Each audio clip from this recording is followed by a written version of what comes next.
Ma vie, elle n'a de sens que si je partage ce que j'ai. Ma vie, elle n'a de sens que si je prends quelque chose qui est desséché, que j'arrose et que je lui donne vie. Je pense que la vision, c'est quelque chose qui ressemble à la folie. On est compris de personne. On y va et les gens me demandent, mais quand tu fais ça, tu comptes sur quoi?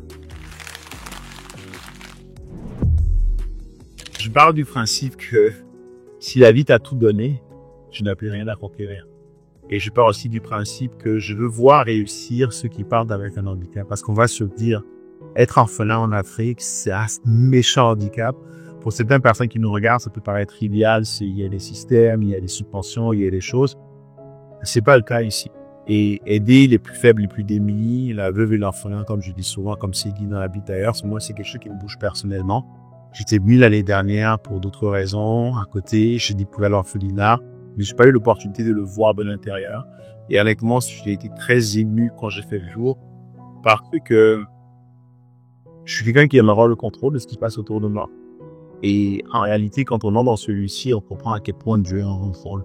Dans le sens où c'est énormément de charges. J'ai rapidement discuté avec 2-3 personnes de votre organisation pour comprendre un peu les charges mensuelles.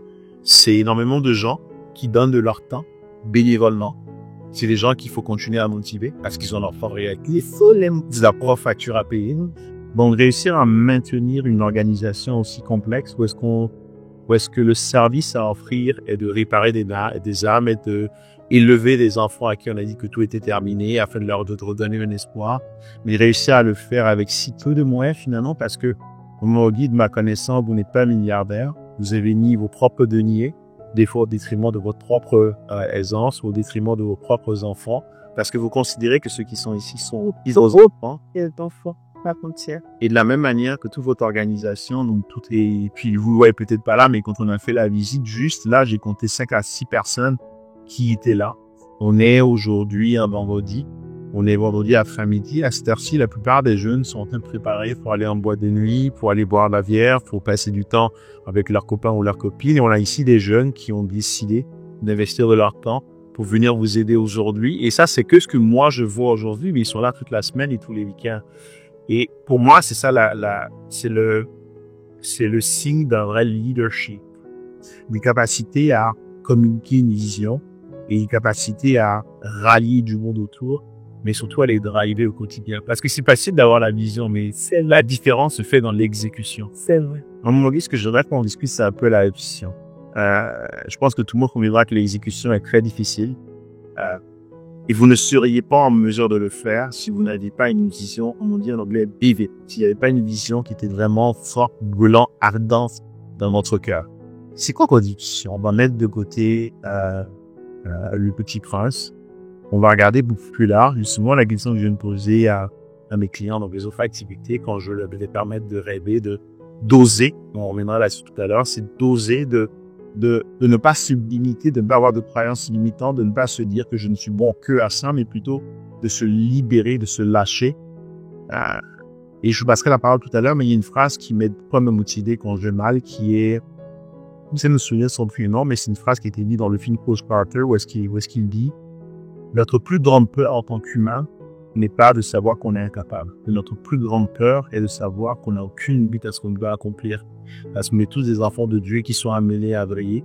Et ce que j'aimerais comprendre de votre part, c'est quoi cette vision que vous avez? C'est quoi cette mission que Dieu vous a donnée qui vous permet d'avoir l'ambition de ce que vous faites au milieu au quotidien avec toutes les difficultés qui viennent à...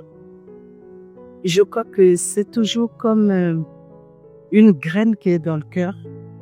Mais on a cette assurance qu'on a la capacité d'arroser, de faire pousser, de faire grandir et on est sûr d'aller plus loin avec.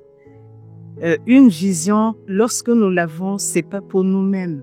On a une vision, on est sûr de quelque chose qu'on ne voit pas. On cherche pas d'abord les moyens qui vont nous emmener, mais il y a quelque chose qui brûle dans le cœur. Mais on a déjà l'impression de l'avoir réalisé. Et cette vision, elle est précise dans mon cœur que ma vie, elle n'a de sens que si je donne la vie à d'autres. Ma vie, elle n'a de sens que si je partage ce que j'ai. ma vie n'a de sens que si je prends quelque chose qui est desséché, que j'arrose et que je lui donne vie. Et je pense que la vision, c'est quelque chose qui ressemble à la folie. Parce que on est compris de personne, on y va et les gens me demandent, mais quand tu fais ça, tu comptes sur quoi? Mais je compte sur le rêve qui est dans mon cœur, la passion qui calcine mon âme et puis j'avance. Et quand j'avance, j'ai comme l'impression que les moyens se convergent vers moi. Je ne sais pas trop, parfois, quelqu'un peut apparaître ou une situation ou une idée où on va faire un potager, où on va vendre quelque chose, où on va faire quelque chose. Et puis, je vois que les moyens qui s'offrent de là m'emmènent à avancer. L'équipe ne peut pas avancer s'il ne te voit pas toi agir et puis te voit déterminé et il voit des résultats. Et je crois que cette équipe m'a fait confiance parce qu'elle voit les résultats. J'ai un esprit de partage. Il n'y a rien que je garde pour moi-même. C'est pour nous tous.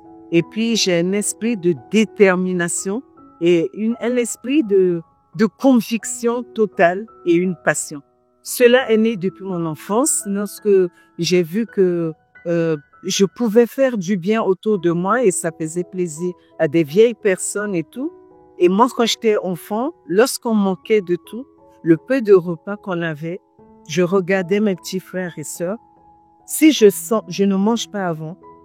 Si je sens qu'ils sont pas rassasiés, je prends, je partage à tout le monde et je dors le ventre vide. Et je pense que si on est capable de se priver pour les autres, on peut aller plus loin. C'est ça ma vision.